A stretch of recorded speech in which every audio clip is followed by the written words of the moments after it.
அனைவருக்கும் வணக்கம். இப்போ நம்ம பார்க்க போகிற டாபிக்னு பார்த்தீங்கன்னா ஃப்ரேசஸ் அண்ட் கிளாஸஸ். ஜென்ரல் இங்கிலீஷோட 2025 சிலபஸில் புதுசாக இன்க்ளூட் பண்ணிக்க எல்லா கிராமர் வீடியோஸும் நம்ம கவர் பண்ணி போட்டுட்ருக்கோம். ஃபுல்லாக நீங்கள் தனியாக எங்கேயும் தேட தேவையில்லை. இதோட கான்செப்டை புரிஞ்சுட்டா போதும், கண்டிப்பாக ஆன்சர் பண்ணிடலாம்.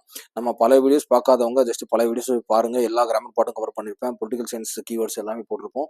டிஸ்கிரிப்ஷனில் பிடிஎஃப் போட்டிருப்போம், அதையும் டவுன்லோட் பண்ணி படிச்சுக்கோங்க. சரிங்களா? இப்போ நேராக டாப்பிக்கில் போயிடலாம். ஃபர்ஸ்ட் டாபிக் பார்த்தோம்னா ஃப்ரேசஸ் அண்ட் கிளாஸஸ். இது சிம்பிள் தான், பட் ஜஸ்ட் அதோட ஓவர்வியூ பார்த்தே ஆகணும்.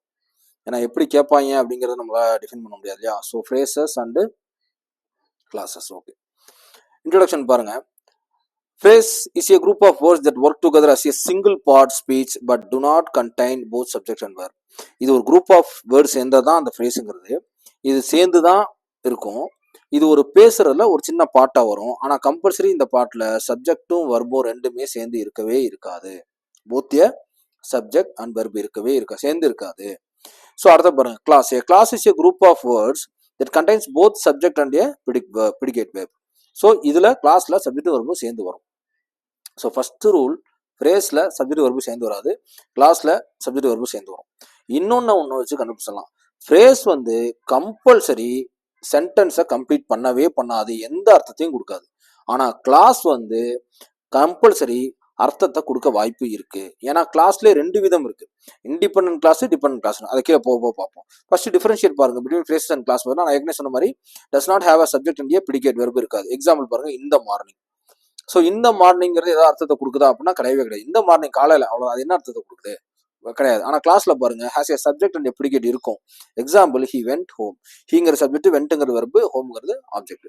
ஸோ கண்டிப்பா அவன் வீட்டுக்கு போனாங்கிற ஒரு முழுமையான சென்டென்ஸை கொடுத்துருக்கு. அடுத்த டைப்ஸ் ஆஃப் ஃப்ரேசஸ் பாருங்க. Noun phrase. நவுன் ஃப்ரேஸ் நிறைய டைப்ஸ் ஆஃப் ஃப்ரேசஸ் இருக்கு. இது இப்படி எல்லாம் வந்தாலும், எத்தனை ஃபார்மேட் வந்தாலும் ஃப்ரேஸா கிளாஸான்னு கேட்டாங்கன்னா நம்மள ஈஸியாக கண்டுபிடிக்க முடியும். ஃபர்ஸ்ட் டெஃபினிஷன் பாருங்க. Act as a noun in a sentence. Noun கண்டிப்பா வரும், நவுனா செயல்படும். அதோட ஸ்ட்ரக்சர் எப்படி இருக்குன்னா, டிட்டர்மினர் இருக்கும், அட்ஜெக்டிவ் இருக்கும், நவுன் இருக்கும்.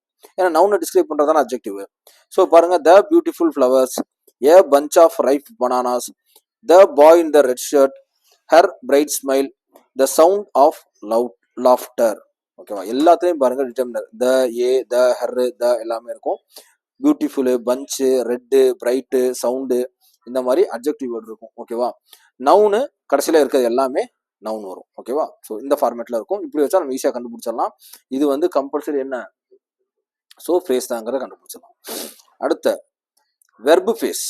ஸோ வெர்பு மட்டும் இதுக்குள்ள வர மாதிரி இருக்கும். Contains A main verb and it's ஆக்சிலரிஸ். Subject இருக்க வாய்ப்பு இல்லை. ஓகேவா? Is running, should have been writing, might not be have completed, will be dancing, had been working hard.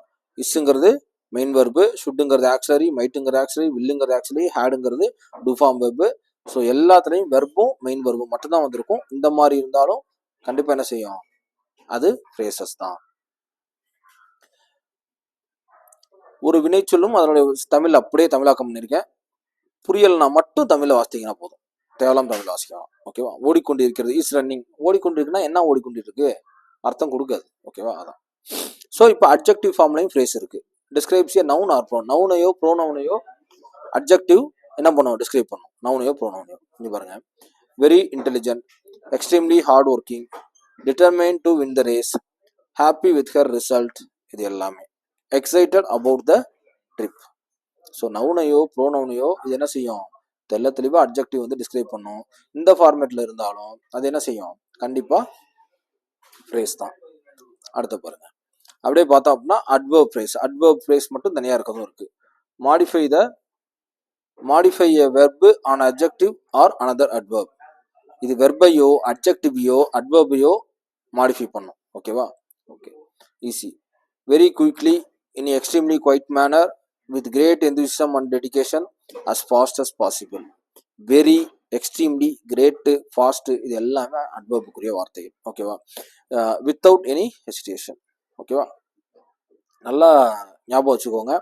Part of ஸ்பீச்னு ஒரு ஏரியா போட்டிருப்பேன். அதில் போய் பார்த்தீங்கன்னா வெர்புனா என்ன, அட்வர்ப்னா என்ன, நவுன்னா என்ன, அட்ஜெக்டிவ்னா என்ன அப்படின்னு ரொம்ப தெளிவாக எக்ஸ்பிளைன் பண்ணியிருப்பேன். அதை பார்த்துட்டு இதை பார்த்தீங்கன்னா தெளிவாக, நான் டக்கு டக்குன்னு சொல்கிறேன்ல இந்த வேர்ட்லாம் அட்வர்ப்னு, அது ஏன் சொல்கிறேன் அப்படின்னா அங்கே படிச்சனால தான்.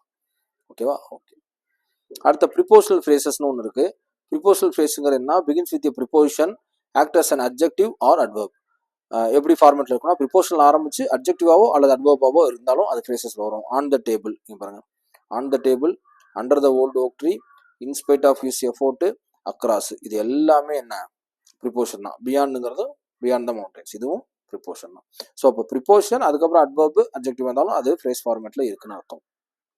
அடுத்து பார்த்தீங்கன்னா டைப்ஸ் ஆஃப் கிளாஸஸ். நான் டைப்ஸ் ஆஃப் கிளாஸ் ஏற்கனவே சொன்ன மாதிரி சப்ஜெக்டும் வெர்பும் கண்டிப்பாக வரும். அதுக்குள்ளேயும் ரெண்டாக பிரிக்கலாம், independent class, dependent class. Independent class மட்டும் தான் என்ன செய்யும், அது ஒரு ஃபுல் ஃப்ளெஜான கம்ப்ளீட் மீனிங் கொடுக்கும். டிபெண்டன்ட் கிளாஸ் கொடுக்காது. இது இண்டிபெண்டன்ட் கிளாஸை மெயின் கிளாஸ்னு சொல்லலாம். ஓகேவா? ஓகே, இது வந்து can stand alone in a complete sentence. தனியாக நின்று மீனிங் கொடுக்க முடியும். இங்கே பாருங்க, she is singing, the dark parcel lovely, he will go to the market tomorrow, the sunset behind the hills, they are வாட்சிங் ஏ மூவி. பக்காவாக meaning கொடுக்கும். அடுத்த டிபெண்டன்ட் கிளாஸ் பார்த்தீங்கன்னா ஏற்கனவே சொன்ன மாதிரி cannot stand alone depends on the main class. Main கிளாஸோட support இல்லாமல் இதெல்லாம் இயங்கவே முடியாது. when she sings because he was late although she had prepared well, if it rains tomorrow while the children played. இது first உங்களுக்கு ஒரு வேலை doubt, main கிளாஸா இல்லை இது வந்து டிபெண்ட் கிளாஸா அப்படின்னு தெரில அப்படின்னா முதவோட பார்த்தீங்கன்னா தெரியும். இது ஃபுல்லாக conjunction. when, because, although, if, while எல்லாமே கன்ஜெக்ஷன் வருது. அப்போ கன்ஜெக்ஷன் வேர்டில் ஆரம்பிச்சாலே அது டெஃபினட்டாக என்னதான், டிபெண்டன்ட் கிளாஸ் தான். இது எங்கேருந்து நான் தெரிஞ்சுட்டேன் அப்படின்னா, இதுக்கு முன்னாடி டாப்பிக்கில் நான் வந்து சிம்பிள் காம்பவுண்ட் காம்ப்ளெக்ஸ் ஒரு டாபிக் நடத்திருப்பேன். அதில் ஃபுல் அண்ட் ஃபுல் இதுதான் மெயின் கிளாஸ், இதை டிபெண்ட் பண்ணி தான் அந்த சாப்டர் வரும். அதை வச்சு தான் இதை நான் தெளிவாக சொல்ல முடியுது என்னால். ஓகேவா? ஸோ நீங்கள் பார்க்காதவங்க தயவுசெய்து அந்த வீடியோவை பாருங்கள், கன்ஃபார்மாக உங்களுக்கு புரியும். தமிழ் அர்த்தம் பாருங்களேன், கண்டிப்பாக அர்த்தம் கொடுக்கவே கொடுக்காது. வென் ஷீரிங், அவள் பாடும்போது என்ன மீனிங்கே தரலே. ஓகேவா? ஓகே, அடுத்த நவுன் கிளாஸ். நவுன் ஃபார்மேட்டில் கிளாஸ் வரும் கண்டிப்பாக. டெஃபினட் பார்த்தீங்கன்னா function as a noun in a sentence. Function as a noun, ஒரு நவுனாக இந்த ஃபங்க்ஷன் செயல்படும். பாருங்க, what he said, that she won the prize, whoever finish first will win, where he lives in a unknown, why she left remains unclear. எல்லாமே நவுனாக வருதா? He, she வரும், கண்டிப்பாக வரும். ஓகேவா? ஸோ இந்த மாதிரி வந்தாலும் என்ன கிளாஸ் தான். ஆனால் இதுவும் அர்த்தம் கொடுக்காது. ஏன்னா வாட்டு, தட்டு, ஹூவர், வேறு, ஒய் எல்லாமே conjunction word. Compound, simple compound காம்ப்ளெக்ஸில் நீங்கள் படிச்சீங்கன்னா உங்களுக்கு தெரியும்.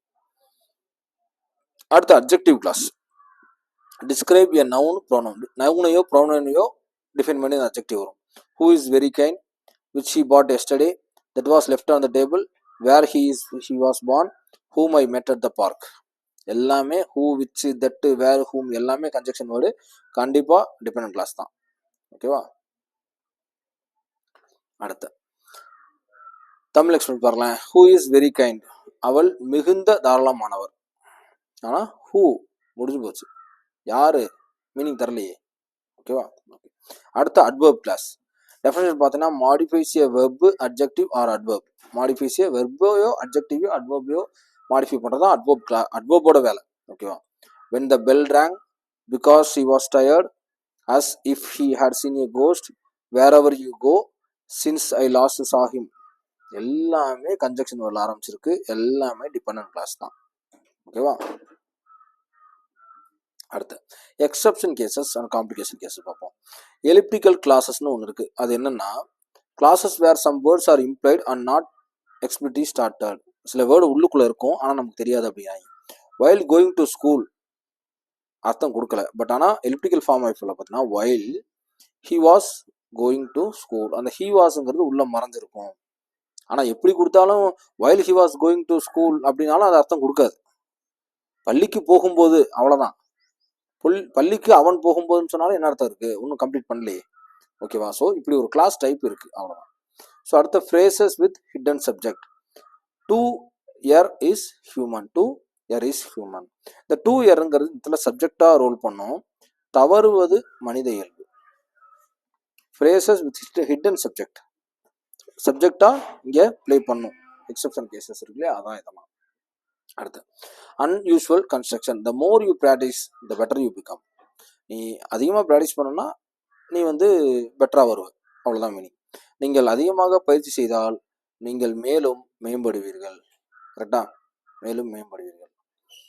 இப்போ என்னன்னா இது ரெண்டுமே பார்த்தீங்கன்னா தனித்தனியாக வந்து நீங்கள் அதிகமாக பயிற்சி செய்தால் நீங்கள் மேலும் மேம்படுவீர்கள் அப்படிங்கிறது, நீங்கள் அதிகமாக பயிற்சி செய்தால் அப்படின்னு நிப்பாட்டினா அர்த்தம் கொடுக்குமா? இல்லை அதை தூக்கிட்டு நீங்கள் மேலும் மேம்படுவீர்கள் அப்படின்னு அப்படியே வெறுமனையாக சொன்னோம்னா அர்த்தம் கொடுக்குமா? கிடையாது. ரெண்டுமே என்ன சேர்ந்தா மட்டும்தான் அர்த்தம் கொடுக்கும். ஸோ இது ரெண்டுமே இப்படி வச்சு பார்த்தாலும் இது என்ன அப்படின்னா டிபெண்ட் கிளாஸ் தான் வரும். இந்த மோர் யூ ப்ராக்டிஸ் அது மாதிரி தனியாக எடுத்தாலும் டிபெண்ட் தான், இந்த பெட்டர் பிகம் எடுத்தாலும் டிபெண்ட் தான். ஓகேவா? அடுத்து எக்ஸசைஸ் ஃபார் ப்ராக்டிக்ஸ், ஒரு சின்ன வார்ம் அப் மாதிரி ஒரு இது கொடுத்துருக்கேன், அவ்வளோதான். நம்ம இப்போ பார்த்ததை வச்சு பண்ண முடியாது. Identify whether the following are phrases or clauses. Identify whether the following are phrases or clauses. இப்போ ஃப்ரேசஸ்னா இது ஃப்ரேசஸா கிளாஸஸான்னு கண்டுபிடிக்கணும். Running late, because it was raining, on the bright side, before the sun rises, walking in the park. இது எல்லாமே உங்களுக்கு நான் கொடுத்துருக்கு. ஜஸ்ட் நீங்கள் உங்களை கிராஸ் செக் பண்ணி பாருங்கள். ரன்னிங் லேட் அப்படிங்கிறது மேலே போய் செக் பண்ணி பாருங்கள். பிகாஸ் இட் வாஸ் ரெய்னிங்கிறது எந்த ஃபார்மேட்டில் இருக்குது. நம்ம இப்போ ஆனு, பிஃபோரு, வாக்கிங் எல்லாமே பார்த்துருக்கோம். பிகாஸ் எங்கே வந்துச்சு, கிளாஸுங்கிற இடத்துல வந்துச்சா. ஆன் எங்கே வந்துச்சு, ப்ரிப்போசிஷன் ப்ளஸ் அந்த ஏரியாவில் வந்துச்சா. பிஃபோர் எங்கே வந்துச்சு, கிளாஸில் வந்துச்சா. அந்த மாதிரி ரன்னிங், வாக்கிங் இது எல்லாமே நீங்கள் கிராஸ் செக் பண்ணி பாருங்கள். இது உங்களுக்காண்டி கொடுத்தது. அதே மாதிரி convert phrases to classes and vice versa. இது இப்போ ஃப்ரேஸில் இந்த மார்னிங் இருக்குது, கிளாஸில் பார்த்தீங்கன்னா இந்த மார்னிங் கேம்னு இருக்குது. Phrases after the party, clause after the party ended. இப்போ நீங்கள் என்ன பண்ணணும், ஃப்ரேஸை கிளாஸாகவும் கிளாஸை ஃப்ரேஸாகவும் மாற்றி பார்க்கலாம். ஆல்ரெடி கொடுத்து தான் இருக்குது. இந்த மார்னிங் கேம் கிளாஸில் மாறும்போது அது அப்படி மாறும். ஆஃப்டர் த பார்ட்டி அப்படின்னு ஃப்ரேஸ் இருந்தால் ஆஃப்டர் த பார்ட்டி எண்டட் அப்படின்னு சேர்ந்தால் தான் அது கிளாஸாக மாறும். ஓகேவா? ஸோ இது எப்படி ஃப்ரேஸ்லேருந்து கிளாஸ் மாறி இருக்குது, கிளாஸ்லேருந்து ஃப்ரேஸ் மாறி இருக்குது.